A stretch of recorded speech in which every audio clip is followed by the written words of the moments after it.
That fresh morning. That fresh morning. Vous êtes sur les 104.5 Urban FM, la station urbaine. Géna, tu parles donc de prise en charge. Je parle de prise en charge, oui, de prise en charge des voyageurs au Gabon. Donc vous le savez, j'espère si ça vous est déjà arrivé une fois. Tu sais, lorsque tu planifies un voyage en avion et que ton vol est retardé, par exemple, que ton vol est annulé pour une raison quelconque, la compagnie aérienne, vous allez comprendre plus tard pourquoi je parle des compagnies aériennes, la compagnie aérienne va mettre tout en place pour premièrement informer les passagers sur ce qui se passe et pourquoi est-ce qu'ils ne pourraient plus prendre leur avion à ce moment précis, mais elle va aussi mettre en place un véritable dispositif pour vous permettre à chacun des passagers de pouvoir se restaurer. Dispositif agréable. Oui, pour pouvoir se restaurer, se reposer et surtout un dispositif pour être informé de la suite donc de son voyage. Si si le voyage est prévu pour le lendemain ou pour dans 5 heures et ainsi de suite. Bref, même quand c'est des compagnies que l'on retrouve au Gabon, notamment je pense... la seule qu'on est, genre AfriJet, ils vont toujours penser à faire une chose pareille. Donc, ça n'a rien à voir avec une compagnie qui soit UP.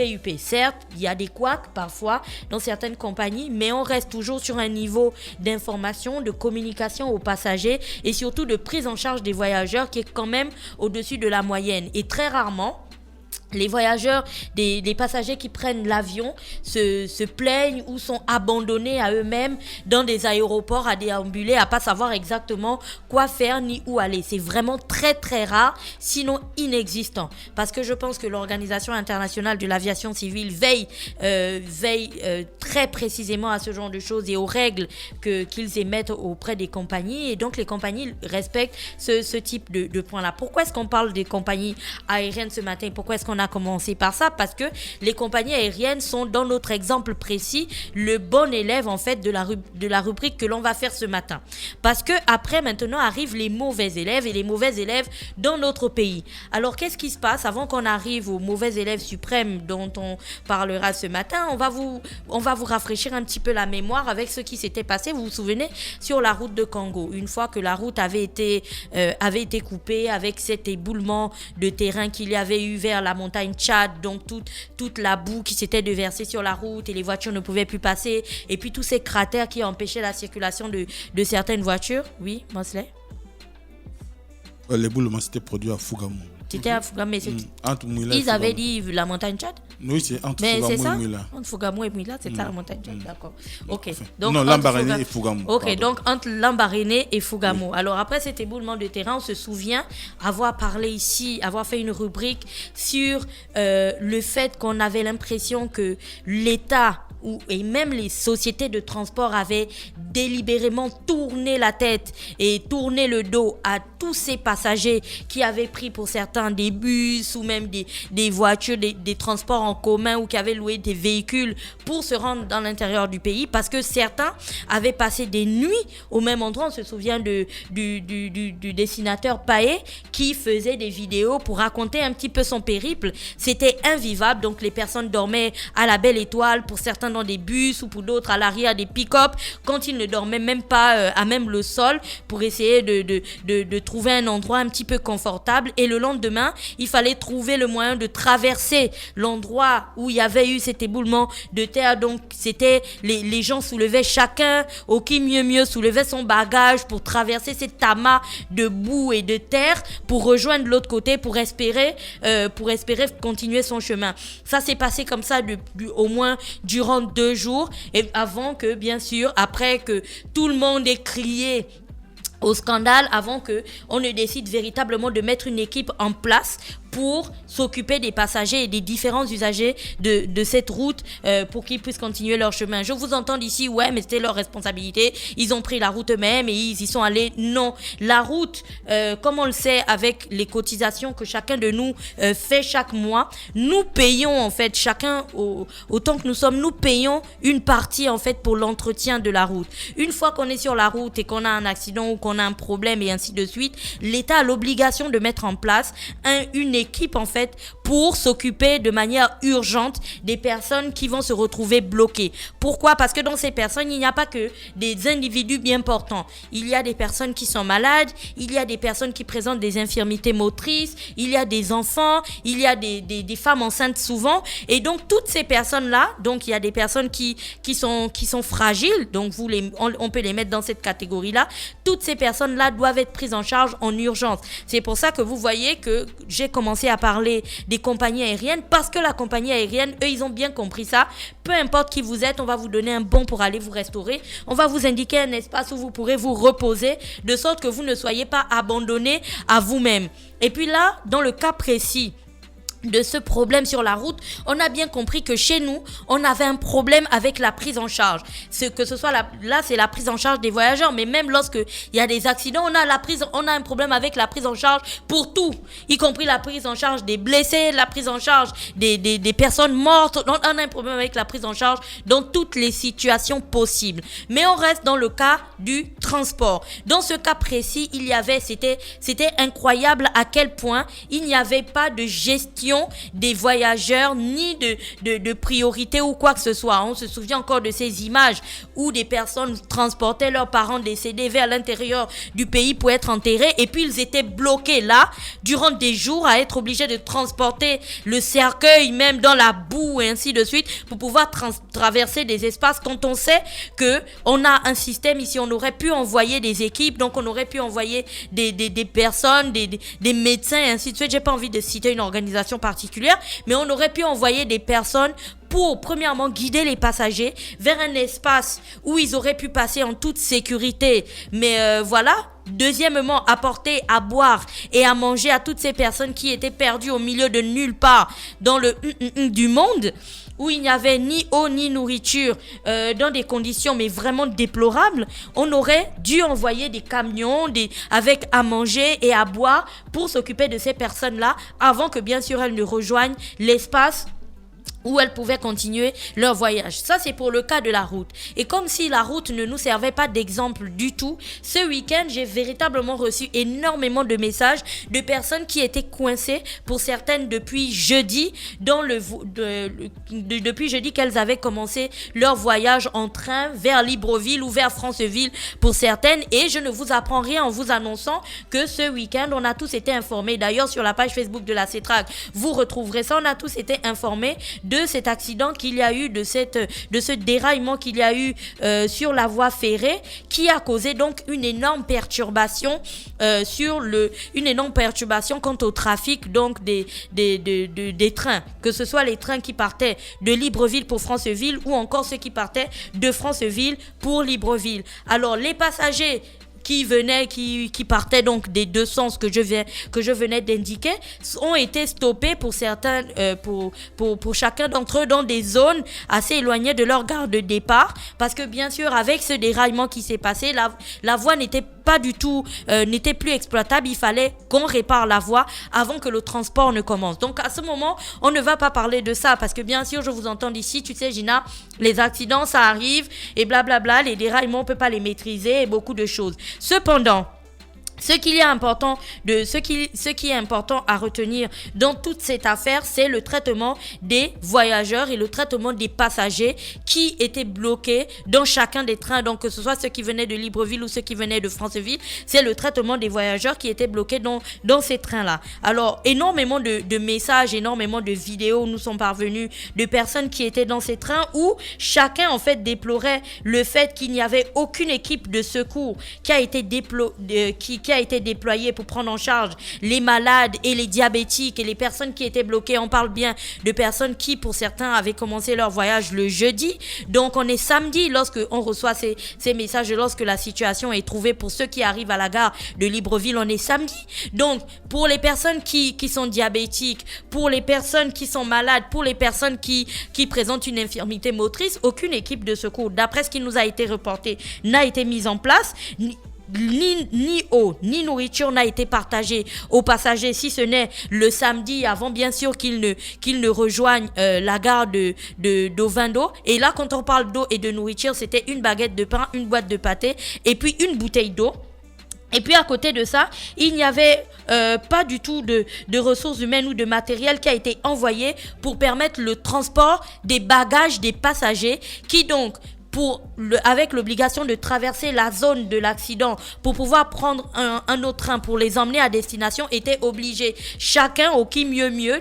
D'ailleurs, il y a eu un grand désordre pour faire sortir les bagages des fourgons à bagages. Donc, chacun portait son bagage pour traverser la zone et ensuite rejoindre l'autre côté. Et je vous passe donc tous les détails et tout le désordre qu'il y a eu. Quand tu voyages dans le train, tu mets tes bagages où? Quand tu vas dans le train, tes bagages sont pris en charge à la gare d'Ovendo ou de Franceville et les équipes de Cetrag les mettent dans un fourgon à bagages. Genre après, comme bien une sûr, soute. voilà, comme une soute. Après, chacun, il y a un bagage, il y a un type de bagage autorisé en fait en cabine. Chacun porte donc son bagage autorisé en Et cabine. tes bagages qui sont dans genre là. Une fois que tu arrives à destination, les bagages sont débarqués sur la gare. Lorsque le train est parti, on Et ouvre si le en train fait déraille et vous êtes dans cette procédure de vous transporter dans une C'est petite ce piste que- dans la forêt. C'est ce que je suis en train de t'expliquer. Vidéo à l'appui qu'ils nous ont envoyé. Chacun portant son bagage pour pouvoir rejoindre l'autre point où bien sûr il devait être pris en charge. Alors les passagers crient donc à un voyage interminable. Une fois arrivés à la gare d'Ovendo, on a bien sûr remboursé leurs billets. Ils parlent d'un voyage interminable, mais au-delà du remboursement des billets et de la bouteille d'eau, du pain et de la boîte de pâté qui a été distribuée, c'est véritablement la question de la prise en charge et du traumatisme que cela représente pour certaines personnes qui est véritablement mis en avant. Parce qu'on aura beau te rembourser ton billet, ça ne réglera jamais le traumatisme que tu as reçu d'être perdu en plein milieu de nulle part, de ne pas avoir d'informations et de ne pas savoir exactement à quel moment la situation va être réglée. Oui, je vous entends encore d'ici. Oui, il y a eu une réunion de crise avec les passagers et tout ça, machin. Oui, bien sûr, il y a eu une réunion de crise, mais après combien de temps? C'est la même chose en fait. Là, aujourd'hui, on parle de Cetrag, mais on parlerait de n'importe quelle autre entreprise de transport ou n'importe quelle autre structure au Gabon. Tout le monde s'illustre de la même manière, si ce n'est dans une moindre mesure les compagnies aériennes, comme je venais de le dire ce matin. Lorsqu'on parle de transport et de prise en charge des passagers en cas de problème, de vol, de retard, d'accident ou quoi que ce soit, la clé, l'une des premières choses à faire reste encore l'information. La plupart du temps, sinon dans la totalité des cas, une fois que vous avez un problème dans le transport, c'est toujours une affaire de Congo ça. Donc tel a dit que c'est parce qu'il y a ça et ça et ça. En fait, ça tourne. C'est une rumeur qui tourne entre les passagers, mais il n'y a pas une voix officielle qui vient dès l'instant où le problème se présente informer les passagers de ce qui se passe et de ce qui va arriver. La plupart du temps, c'est d'abord la rumeur qui se répand avec tout ce que ça peut avoir comme stress et autres que ça apporte. Et ensuite, il y a une communication officielle. Lorsqu'il y a la communication officielle ensuite, pour le cas des passagers, des passagers en question de Cetrag, on nous dit que la personne, donc le passager qui nous parlait du périple qu'elle a vécu dans le train, elle ne partait que de la Lopé. Donc imagine ce que les autres qui partaient d'un peu plus loin ont vécu.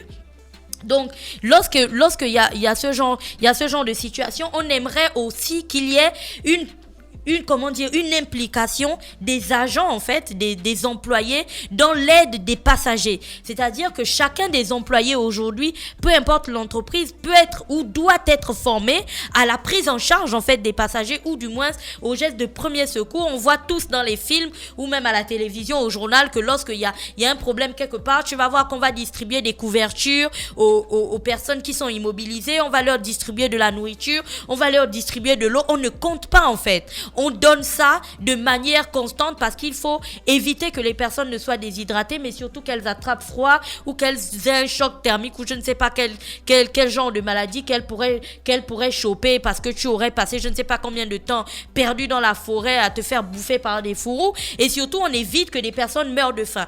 Pourquoi est-ce que on a l'obligation de distribuer de la nourriture dans ce cas précis? Parce que, une autre chose, les seules gares les seules gares qui sont, on va dire, je mets ça en griffe, approvisionnées sur ce long chemin de fer. Tu vas parler de la gare d'Ovando, tu vas parler de celle de Franceville, dans une moindre mesure celle de Mwanda, c'est Lastourville, non? Celle de Lastourville encore. Mais lorsque tu arrives dans des petites gares telles que Ofoué ou je ne sais pas, il n'y a rien. Or, aujourd'hui, après autant d'années d'existence de chemin de fer, les gares devraient être comme des points de ravitaillement où on devrait retrouver de l'eau, on devrait retrouver à manger, on devrait retrouver des petits points, des petits restaurants et autres. Parce que là encore, je vous entends d'ici, oui, Gina, il y a un restaurant dans le train. Sauf que si vous avez déjà pris le train, vous savez que entre Ovando et Franceville, avant même d'arriver à Franceville, il n'y a plus rien. Avant même d'arriver à Lastourville, il n'y a plus rien. Il n'y a plus de boisson, il n'y a plus à manger, il n'y a plus rien. Donc chacun est obligé, encore aujourd'hui, en 2019, dans quelques jours on va être en 2020, chacun est obligé de monter dans le train avec sa nourriture, son eau. Et je ne sais pas, ceux qui posent encore la question donc de la salubrité, des questions d'hygiène dans le train, on aura beau acheter tous les wagons que l'on veut et les mettre, et les climatiser, ainsi de suite. N'empêche que dans le train, c'est vraiment comme un espace de non-droit où chacun vient avec son manioc, ses coupé, son bouillon de poisson et ainsi de suite. Et puis dame salade dans un wagon qui est rempli de plein de personnes. Donc aujourd'hui, tout ce qui arrive avec les déraillements de train et surtout la prise en charge des passagers devrait nous faire prendre conscience de 3 points principaux. Premièrement, la question de l'information. Deuxièmement, la question de la prise en charge des passagers, peu importe le problème qui arrive, que ce soit un retard, que ce soit, je ne sais pas, une interruption du trafic, il faut informer les passagers, leur donner la bonne information et la vraie information et arrêter de laisser la rumeur en fait se propager avant de donner la bonne information. Et le 3e point qui est hyper important, c'est, je ne sais pas pour vous, mais il est peut-être temps aujourd'hui de transformer l'ensemble des gares qui jonchent le chemin de fer, de les transformer en points de ravitaillement, de sorte que même si le train est bloqué dans une petite gare comme Ofoué ou je ne sais même pas Andem ou je ne sais pas quelle autre gare dont on entend des noms que parce qu'on a pris le train, mais au moins qu'on n'ait pas l'impression d'être perdu au milieu de nulle part, où on n'est même pas capable de s'approvisionner en eau ou en nourriture ou je ne sais pas. Parce que dans ce train, il y a des personnes, il y a des enfants, il y a des bébés, quand je dis enfants, genre à ses 8, 9 ans et ainsi de suite, il y a des bébés, donc des tout petits, il y a des vieilles personnes, il y a des personnes qui présentent des handicaps, il y a des personnes malades, donc des personnes diabétiques qui, on le sait, ont des exigences particulières par rapport au commun des mortels. Et puis bien sûr, pour ce cas précis, il y avait par exemple le transport de cercueils, de personnes décédées qui allaient d'une zone à une autre. Oui, Cetrac a fait le communiqué disant qu'un avion a été affrété et ainsi de suite. Mais aujourd'hui, tous ces exemples et tous ces retards et tous les problèmes qu'on a connus durant l'année sur le chemin de fer, on devrait pouvoir retirer des enseignements de ça. Et aujourd'hui, quand on passera en 2020, commencer à réfléchir sur les mesures pour améliorer la situation des passagers sur le chemin de fer. Parce qu'aujourd'hui, prendre le train à Libreville à 17h et arriver, que ce soit à Mwanda ou à Franceville avant 11h ou je ne sais pas, ça relève à certains moments, mais véritablement de l'utopie. Pour certains, je parle de mon expérience, tu vas te damer un 26 heures de voyage pour une baguette de pain, une bouteille d'eau et une boîte de conserve sans excuse du tout de la compagnie. Pour d'autres, ça se transforme en 2 jours de voyage où vous êtes dans des conditions mais horribles, où chacun porte son bagage pour traverser un espace que personne ne connaît, perdu au milieu de nulle part. Donc tout ça devrait permettre aujourd'hui à la société de se poser et de réfléchir aux mesures de traiter les passagers véritablement comme comme on traiterait des passagers en fait, comme des clients, pas comme le message que cette cliente m'a envoyé, traiter des êtres humains qui, à ce moment précis, étaient traités comme du bétail. Si un client le dit, c'est que véritablement cette personne a été traumatisée et blessée. Je vous parle d'une personne qui part de la Lopé pour Libreville. Donc imaginez un seul instant celle qui fait Franceville au Ovando, ce qu'elle ressent. C'était tout pour aujourd'hui. Merci Gina qui était avec nous ce matin sur les 104.5 Urban FM, la station urbaine dans Luda Fresh Morning, le réveil matinal au plus haut de la capitale. Sur la radio, la plus haut de la capitale, on se retrouve juste derrière. Restez connectés. Luda Fresh Morning.